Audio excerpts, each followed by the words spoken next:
Hello, everyone. Welcome to the program. This is Sunday Politics, live on Channels Television. I am Sean Wakimale in Abuja. Nigeria today is in mourning following the death of former President Muhammadu Buhari, who passed on earlier today in London, in the United Kingdom, at a United Kingdom hospital. The death has been described by President Bola Tinubu as a profound loss to the nation, calling him a patriot who dedicated his entire life to Nigeria's unity, discipline, and survival. The Buhari family, in a statement, had confirmed, and of course some of which we saw on the Twitter page of his former spokesperson, Garba Shehu, that the president died today at a hospital in the United Kingdom. But the federal government has now declared 3 days of national mourning, with flags ordered to fly at half-mast across the country, and Nigerian missions abroad. President Muhammadu Buhari was born on December the 17th, 1942 in Daura, and served as Nigeria's military head of state between 1983 and 1985, and returned 3 decades later to become the 15th democratically elected president of Nigeria, serving 2 terms from 2015 to 2023. His administration was marked by a tough anti-corruption campaign, significant infrastructure development, and deeply contested policies on security, the economy, and national unity. Tonight, we reflect on the life, legacy, and controversies of a man whose influence on Nigeria's political history is undeniable. It was just Friday that we spoke with one of his spokespersons about his state of health and stories around what really is on with him, since we understand that he traveled out of the country in April of this year. And this was what Mr. Garba Shehu told us about the health of the former president, Muhammadu Buhari. Take a listen. How is President Buhari, though? We all understand that he was hospitalized recently, a few days ago. Has he been discharged? Yes, not as intense as it was reported. He was hospitalized. Now he's being cared for. He's in a recovery mode now. And with each day he gets better, but until it is all over, you can't say it is over.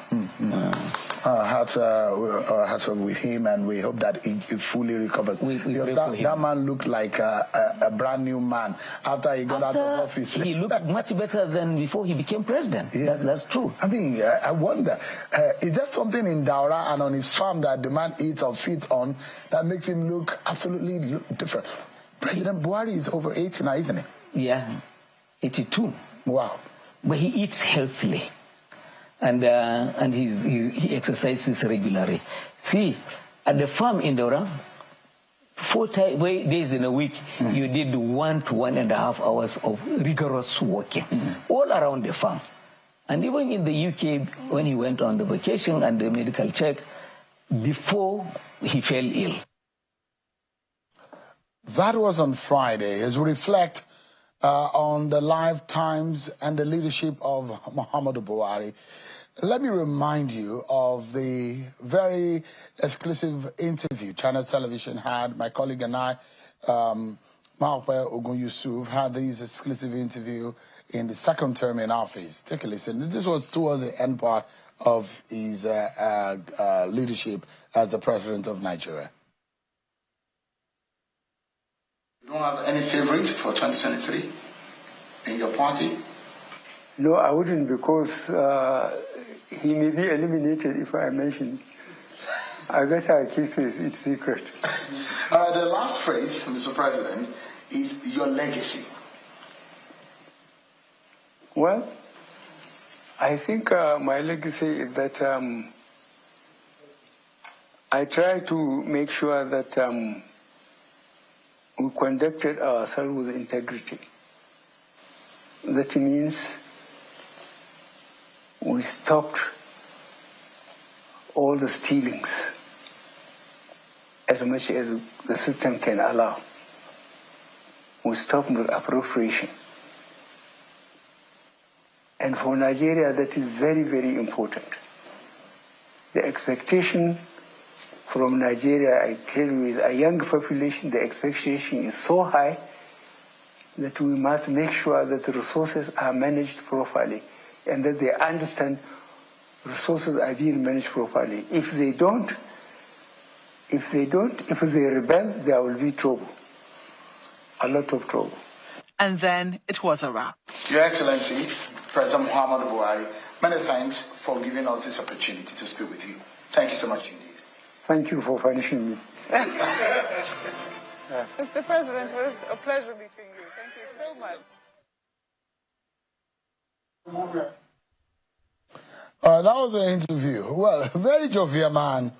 So let me also give you a flashback of the lifetimes of Muhammadu Buhari. Some of the pictures and the videos of the man who for 4 times tried to be Nigeria's president and was on the 4th time lucky, who is perhaps the leader that's run this country the longest time, both in khaki and as a civilian ruler. Take a listen to some of his sound bites.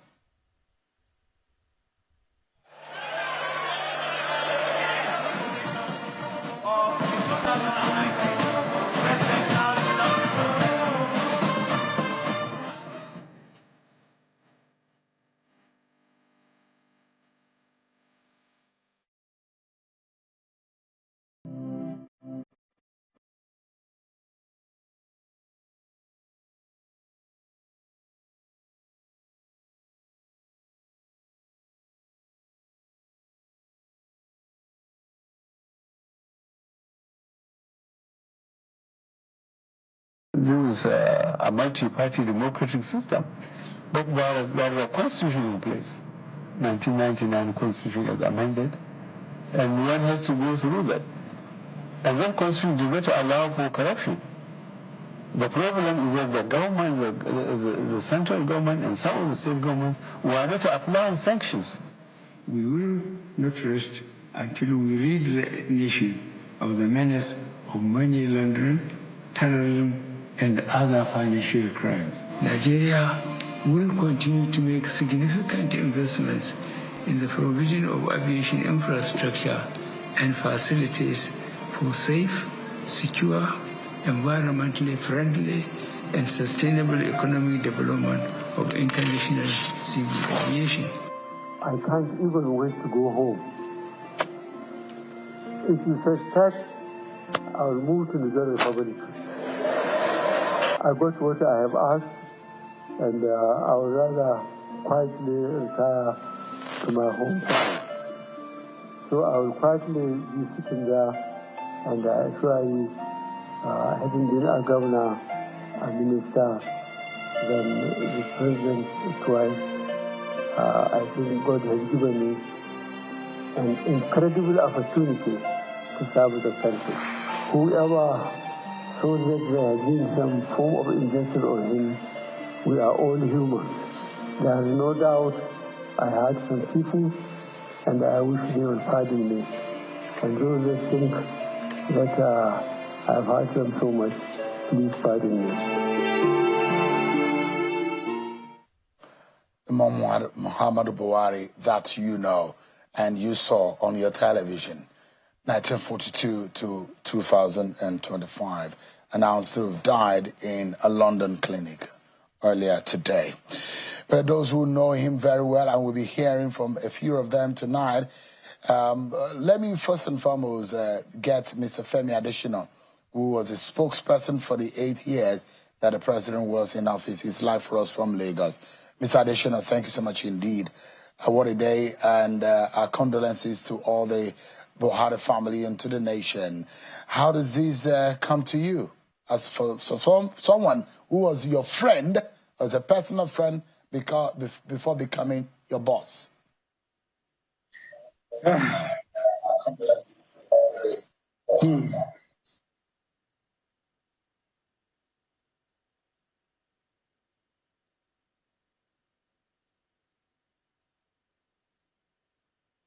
Touch.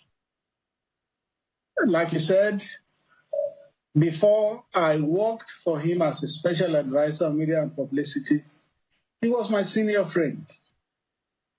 To the extent that when my mother passed away in 2013, and we were having the obsequies in Lagos there, he came. A Christian program, he sat through it. It was one of the reasons I respected him so dearly. You know, people used to demarket him that he was such a religious bigot, he didn't want to hear about any other religion. We had a Christian program for my late mother, and he sat through it. A bigot doesn't do that. And then,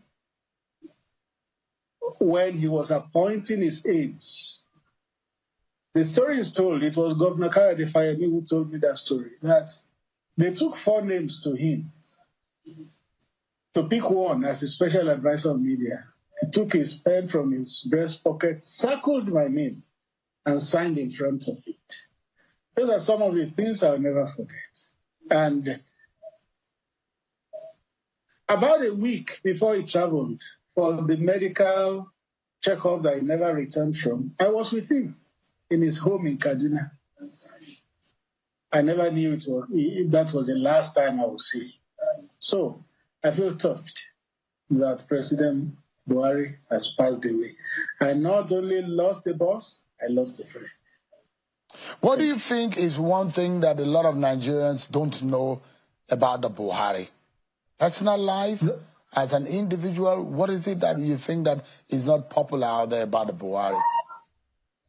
That was why I wrote my book in January last year, Working with Buhari. The preface of that book is very important because I explained why I wrote it. And what I said in that preface was that I wrote the book to correct a misperception about Buhari. That was why I wrote that book, that he was a religious bigot when he is not. I remember our first Christmas, December 2015. He called me. He said, Adeshina, I know you are a church person. When it is Christmas, go and be with your family. And when you come back in January, me too, I'll then take a short leave. And throughout our 8 years, he ensured that we, that are Christians working with me, when it is Easter, when it is Christmas, when it is December, Christmas, he will tell us to go and enjoy that season with our families. So, contrary to what many people believed, he was not a religious bigot. And then, discipline. You needed to know how disciplined President Buhari was. If he had a meeting at 9, on the dot of 9, he was seated. He would not say he's president and then he will come 1 hour late and not even render an apology and just start the meeting. No, he was not a person like that. He was a stickler for time. I guess that came from his military background. He was disciplined. And it was one of the things I admired in him. And of course, integrity. You cannot accuse President Buhari of anything that has the slightest affinity to corruption. I know the next question will be, so many people around him have been accused of corruption. But the thing is, you cannot link President Buhari with corruption in any way. Not in any way. Mr. Adeshina, give me a moment. Let me hear also from the former Attorney General of the Federation, who was also AGF for 8 years under Muhammadu Buhari. And he's been around President Muhammadu Buhari since the CPC days. Mr. Abubakar Malami, Senior Advocate of Nigeria, is on the telephone with us tonight. Let us seek. Okay, all right, we will get back. We'll get him back. Okay, let us see, can you hear me?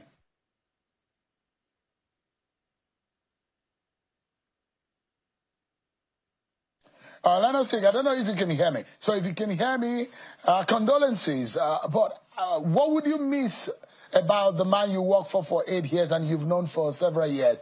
You are also regarded as one of the inner circle members.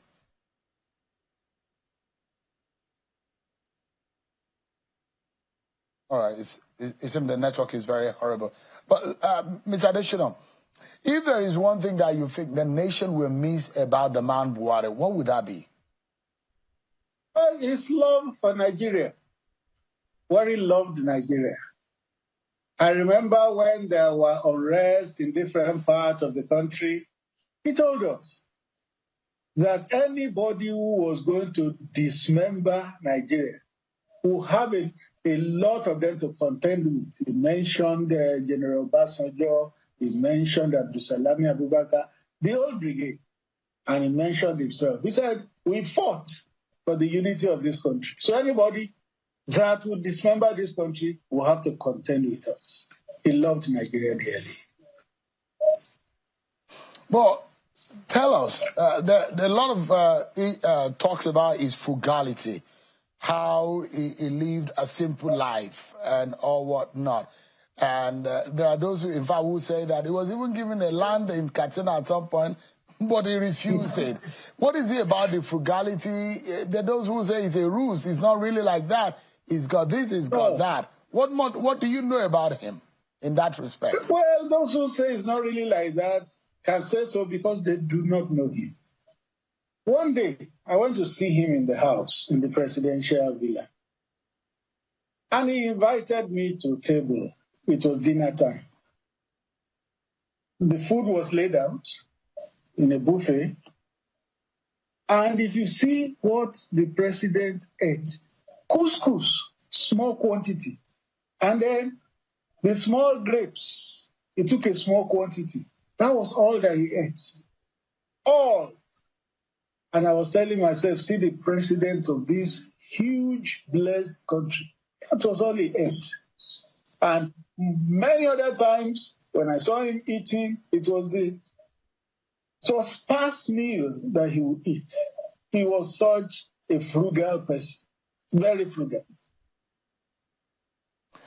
In all of this, there are those who are around him who are said to have used the advantage of closeness with him to their own advantage and benefits, which perhaps have brought some kind of controversies about the man Buhari.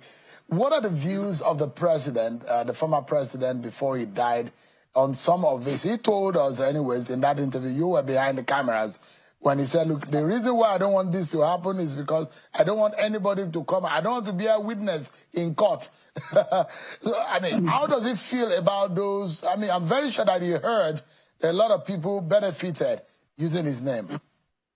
Yes, what he said was that anybody that had questions to answer should answer it. That was just his opinion. His words are, if you are given trust and you abuse the trust, then go and answer for it. That's Mr. Adesina, give me a moment. Let me try again with Mr. Abubakar Malami. I understand that he's back with us on the telephone line. Mr. Malami, if you can hear me now, what are your thoughts tonight about the passing on of the former President Muhammadu Buhari? Well, for me, it is indeed a sad loss of a father, a mentor, and indeed a statesman par excellence. As far as President Buhari is concerned, he was indeed a towering figure whose life was defined by service and sacrifice. Sacrifice and service that are flavored by integrity. You know, in my own case, he was indeed my mentor, my father, and indeed someone from whom I learned a lot, both in terms of leadership, in terms of life, and in terms of social engagement, among others. He was no doubt a symbol of integrity, transparency, patriotism, and uncompromising honesty, and that is the legacy I believe he left behind unquestionably. Well, what would you say that the Buhari that you worked with, because he got a lot of legal advice and direction as to issues relating to law and legality from you, even from the CPC days, and you are regarded as one of those within his inner circle In fact, you were regarded as one of the Kabars, the Buhari Kabars. What was it like working so closely with the Muhammad Buhari? Well, I think the major consideration as far as the leadership of Buhari is concerned is what is it that is on table, both in terms of delivery of service, in terms of transparency, in terms of accountability, and national development of the Nigerian state. I believe the fact is not in doubt that Buhari fought corruption beyond any, beyond any compromise. When the fight against corruption is concerned, he has been internationally recognized as a towering figure, a figure that has been acknowledged and indeed recognized by African Union as a champion of the fight against corruption. That in its own right has established a point that as far as fight against corruption is concerned, Buhari has indeed been internationally acclaimed. When you talk of infrastructure as far as the Nigerian state is concerned, the fact remains established that Buhari has succeeded where a lot of other former presidents of the Nigerian state failed. When you talk of Second Niger Bridge, he takes the credit. When you talk of Lagos-Ibadan Expressway, he takes the credit. When you talk of Abuja-Kano Expressway, he has the credit as well.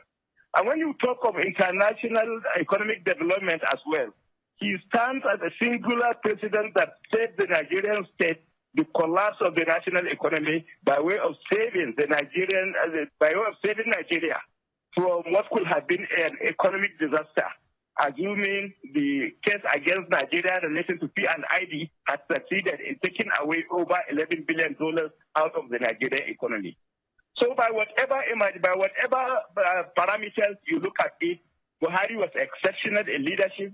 If you talk of transparency, accountability, his records are clear, distinct. Mr. Malami, yes. Politically speaking, and you are of the CPC block of the APC. Well, I understand now that you moved out of the CPC, but I mean from the APC. But the 12 million constant votes that Buhari backs at every election probably had gone to the, would be going to the grave with him.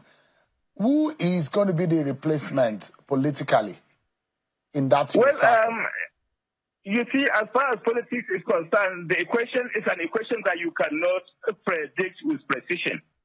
But the fact remains that Buhari left behind a legacy, and that legacy is a legacy of service.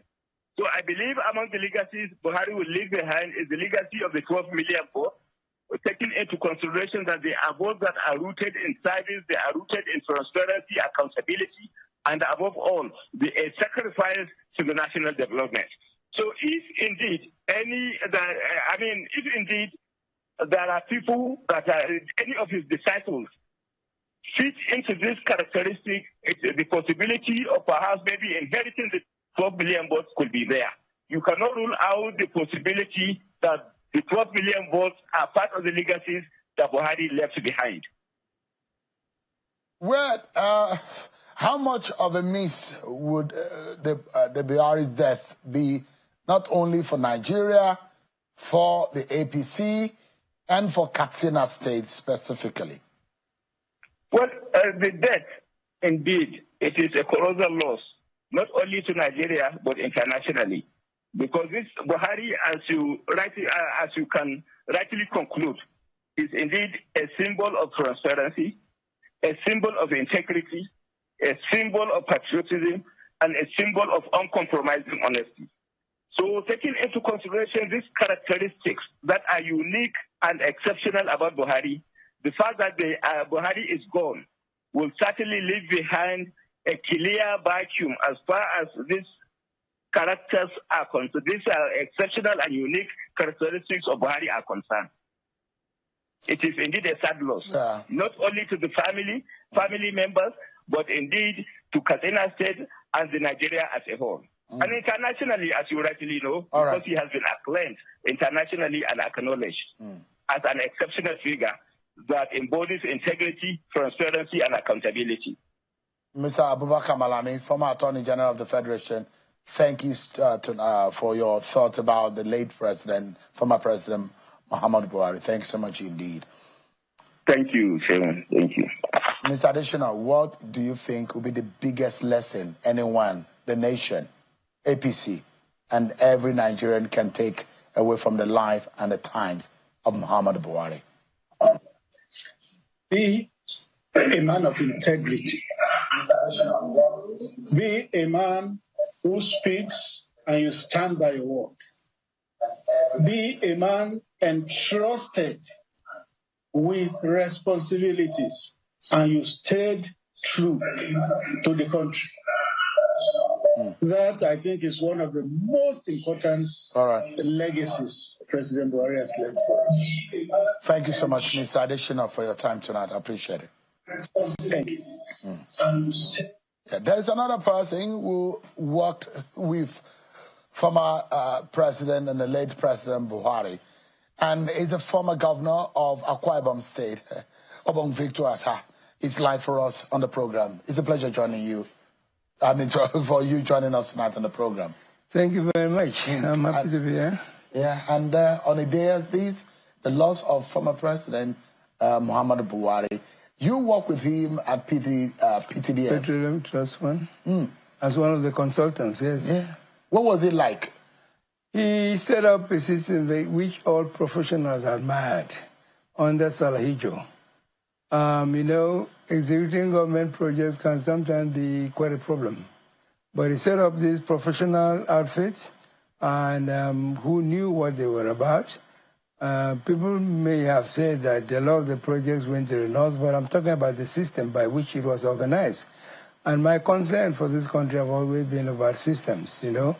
So I quite admired what he did in the Petroleum Trust Fund through Salahijo's outfits.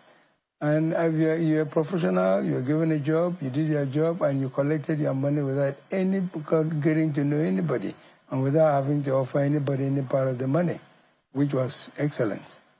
So he was actually a very prudent and a very decent man. Principled, I would say, at least principled, yes. What was the working relationship like? That those who say he delegated a lot. Yes, like I said, we didn't have to work with him. We worked for the organization that he headed, which is the Petroleum Trust Fund, but we worked directly with professionals like ourselves. Under the headship of Salahijo was the quantity surveyor, and had other professionals, quantity surveyors, and structural engineers, architects with him, and they organized that organization quite effectively, I must say. What I mean, you are an elder statesman in all rights. Having led your state, you've seen it all, you've heard it all, you've seen leaders come and gone.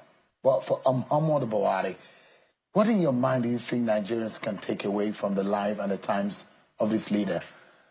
Let me tell you one incident that I remember very strongly about Buhari. That was his fight against drug abuse. People tend to forget it. He was accused of retroactive application of a law, which led to the execution of those drug peddlers who had been caught before the law was made. But quite honestly, seeing what's happening today with the drug infiltration into the country, the youth are now being accused, or not just being accused, are suffering the effects of drug abuse and substance abuse. I think if Buhari had a chance, probably this would not have been the case today. So it's going to be greatly missed? I think it will be in certain areas, yes. Politically? Politically, I'm an elder statesman. I'm not prepared to compare anybody's politics. But I was in the PDP, and I knew what the PDP stood for, what the PDP was doing. And when I left PDP about 18 years ago, because I became an elder statesman, I really don't want to talk about individual politics anymore. So in all of these, I mean, missing and having on the death of President Muhammadu Buhari, and you heard what the president has said, and the federal government, the vice president is being asked to go and lead the delegation to bring his body back home. He's a Muslim, he died a Muslim, and he's going to be buried according to Islamic rite and the decision of the president. How would you describe those? Oh, I think it's an honor that he deserves. I mean, any president that would die in this circumstance. Look at what happened with Yar'Adua. Unfortunately, the people around Yar'Adua tried to hide the fact that it was really that, I mean, if you like, he was sick to the point of death and tried to hide the fact that he had actually died and so on, which is totally unnecessary. Because people do, I mean, this is an inevitable end to any human being. And so there was absolutely no need for that. So I think the president is giving him the right kind of honor. That is not because they were of the same party, I want to hope, but because he was a president, and a president that did his best to save the country, at least keep this country one. I know that Buhari, like was said earlier by some of those that have spoken about him, was keen on keeping this country one. Give me a moment, sir. My exact reason for inviting you on the program will be unveiled because after this break, we'll take a break. And when we return, we're talking about fixing the nation. And of course, we're keeping inside some of the activities as the nation mourned the death of the former president, Muhammadu Buhari. Obong Attah will still be with us on the program, and we'll be dwelling on fixing Nigeria and the efforts of patriots in doing so. It's going to be after this break, everyone. Join us again.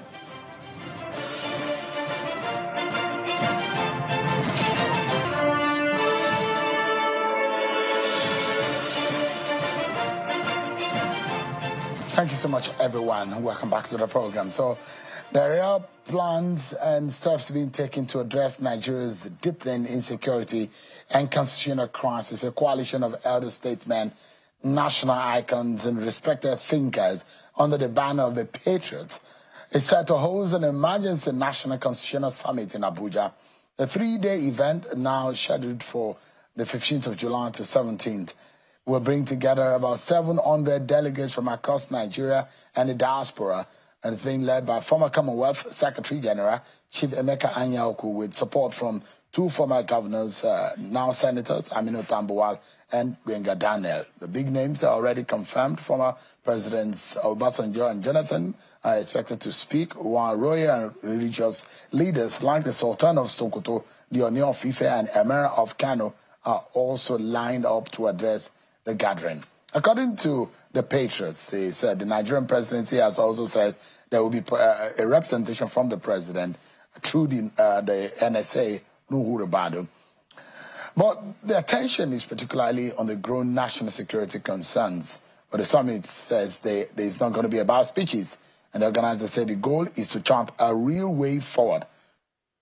Let's now speak with one of the Patriots, elder statesman, Mr. Obong Attah, who is a former governor of Akwa Ibom State. Thank you so much indeed. Thank you. And so you run a state. Yes. And the idea about this summit is something that looks like a restructuring and to getting a brand new constitution. Is that right? That's correct. Why so? Well, you mentioned Ribadu a while ago as representing the president at the summit. Ribadu recently said that Tinubu met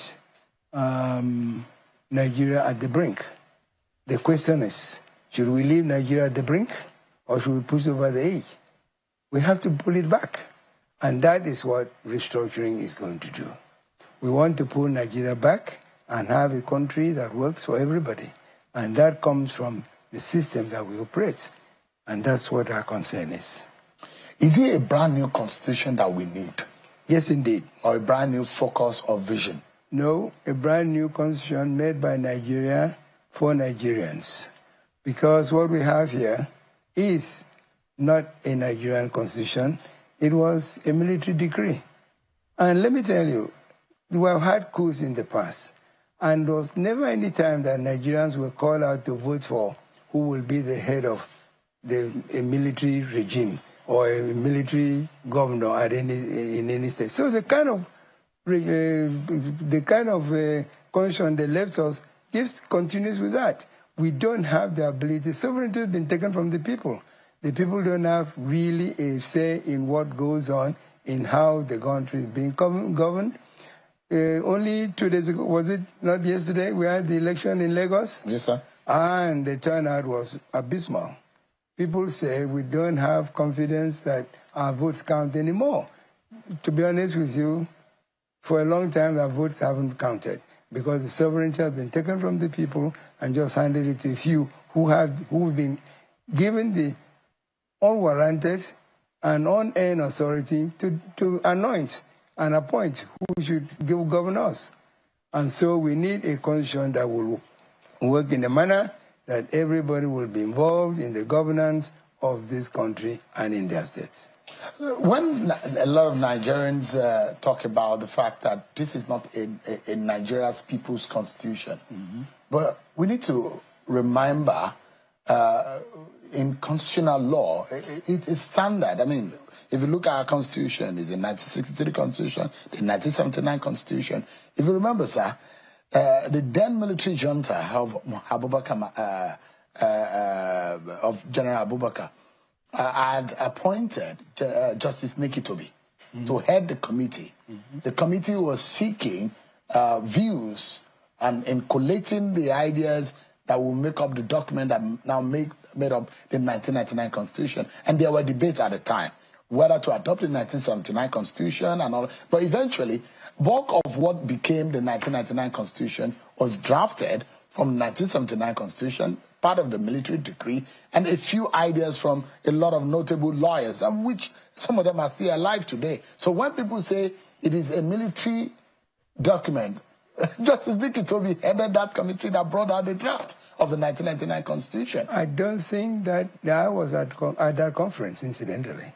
I don't think that was really what was decided at the conference. The military decided to bring out a decree and announce principles. In fact, within there were no-go areas.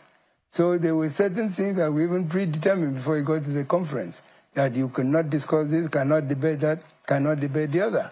So it cannot be a Nigerian constitution, and it is not. Is it a document that Nigerians need, or they need a better life? We need a system that will give us a better life. The system as operated today, where you have a central government, a unitary government that grabs everything and shares out as it pleases, cannot be what Nigerians want. And this is general. So what would be in the new constitution that is not presently in the 1999 constitution? The new constitution, the fifth alteration of the 1999 constitution, will give back sovereignty to the people essentially.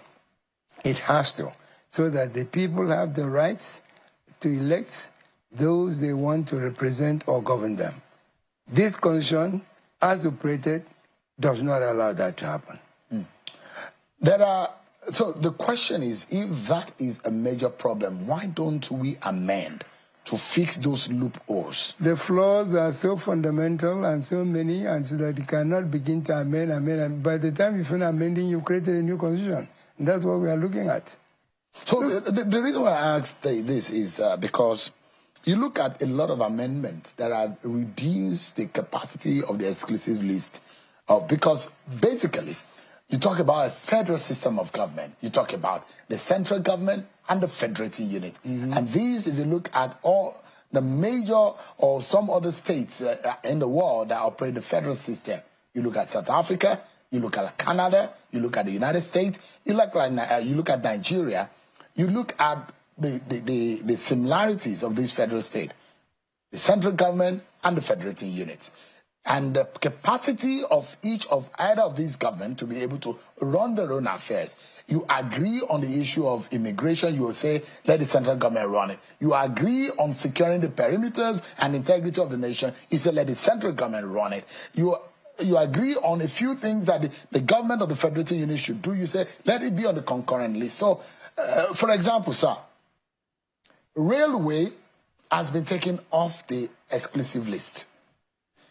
Issues relating to power was used to be on the exclusive list. It has been taken off the exclusive list. And I can mention a lot of things that have been taken off the exclusive list, which now shows that there's more power available to the federating unit. But how are they using it? For example, there was a judgment of court that came from Lagos State challenging the power of the federal government to run tourism. That it's in the purview of the states to run tourism. And there shouldn't be anything like the Ministry of Tourism. The case was won in Lagos. There were cases, for example, on judicial reforms, which were won. There are cases, for example, on lottery, which said the central doesn't have any business in running lottery, which has been won by the state, giving the state more power. The question is that, are the state, those guys running the state, are they aware, are they using those powers that have now been bequeathed to them in the Nigerian Constitution? All of these that I've mentioned are now available in the Nigerian Constitution. Fifth Amendment has constituted, and of course in the Supreme Court judgments that are available. I would have said to you, keep going, keep going, keep going. You need to decentralize a lot more than you described, a lot more, to the point that there is real autonomy given to the federating units. Unless and until that happens, you don't have a federal arrangement. So, sir, aside Lagos, which state, for example, in Nigeria has constructed and run railways? The state have the capacity to do that by law. For example, sir, prisons have now been removed from the exclusive list. Has any state in this country built any prisons? Electricity, which state in Nigeria is now generating autonomously its own power? Because the question is that, why would the federal government control all of this? So the question is that, should we first and foremost sit down as a people and rethink about the kind of leadership we have in the federating unit? Because that is where development should be coming from. So I take you up on the last one, electricity. I, as the governor of Akwa Ibom State, I built a power station, 191 megawatt power. It was commissioned by our president then, Chief Olusegun Obasanjo. I know the fight I had to even be allowed to build that station. So maybe it was grudgingly that he commissioned the power station. No sooner he went back to Abuja than he made the law that if you generate, you cannot distribute. That is the kind of power that is in this constitution. So we're taking one by one. So I built a 191 megawatt power. At the time, we were consuming 40. And I was not allowed to distribute it to Akwa Ibom people. Is that a federation? I want to tell you that if that power station, for instance, had been allowed to function properly as I envisaged it, and Akwa Ibom people were boasting that they have 24-hour constant power, so many other states would have followed through. And we would not have the situation we have with power today. The same with most other things that happen. Agriculture. Tell me, what land has federal government got that you are in charge of agriculture?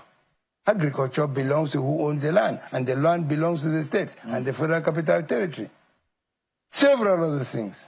All right. You've seen it all. You've over almost 90 now, Chief Attah. Yes. And you're speaking out of wisdom. But give me a moment, because when we come back, we'll try to wrap up our conversation, bring it home, and let the Nigerian people, and perhaps the president, who has some ultimate powers in all of this, see what is needed to move this nation forward. We take another break, everyone, and we'll be right back. Thank you so much, everyone. Our closing moments now with Chief Obong Attah. Thank you so much indeed. Where do we go from here, sir? Where we have to go from here is to get ourselves a constitution that's agreed, the terms and conditions of which are agreed to by all Nigerians. A constitution that will give every federating unit the level of autonomy that it needs to be able to be productive and look after itself. It must have full resource control provisions in it. It must have its own security provisions. It must have all those other ingredients that make for a federal arrangement. Today, we have so centralized and we've given so much that everything is, if this, as the president, if that, as the president, if the other, as the president. That is not a federation. And I want to tell you that that was never the case. That didn't used to be the case. When we had those regions, 3 in the first instance, then 4 later on, they took decisions. This one says I can have free education and have free education. The other one says I can't afford free education yet, but okay, maybe I have free education up to a certain level. You had reasons to do the thing and the resources with which to do the things you want to do for your people. And your people elected you with their own rights. But today, Please, we don't have even elections. There's members of the Patriot are already anticipating a parliamentary system other than a presidential. I will have no objection to the whatever. Now, you talking about the president, ultimate, yes. He didn't suffer the consequences of the system that we're running today. Somebody would seize his own local government money simply because he says don't have the right to create local governments. Why? Who then has the right to create local government? We went and named a certain number of local governments in the constitution when the local governments are not federating units. The constitution needs to be thrown overboard and let us return to what we had before. We didn't have this system. It could never work. And it wasn't even, not only was there no plebiscite, if you like, it wasn't even subjected to the National Assembly to approve before it was put into use. So it is not a Nigerian constitution, and it will not save. More than anything else, it does not encourage productivity or production. If every month you come to Abuja and collect some money, you come and collect some money. Right. Whether you produce anything or you don't produce, there's no incentive. But quickly, because we need to go, well, do you think the president has a political way to make this happen? I cannot answer for the president's political will, but I know this, that the power in the people is more and greater than the people in power. So if the people want it, and the people now want it, from every corner, I'm just in front of me here, is something that came from the latest meet. Northern states demand true federalism, state police and others. This is only today's paper. And you want to hear what Governor Obasani said? He said that he called for states to have full control over their natural resources and advocated for fiscal federalism as a constitutional necessity. He went on to say that we need to return, watch that word, return to what we used to have before. So it's not new. All right, so. Governor Victor Attah, it's a pleasure having you. Thank you so much. Thank you very much. Thank you. I appreciate it. Thank you. That's our show for tonight, everyone. Many thanks for watching. I'm Seun Okimaloye. God bless Nigeria.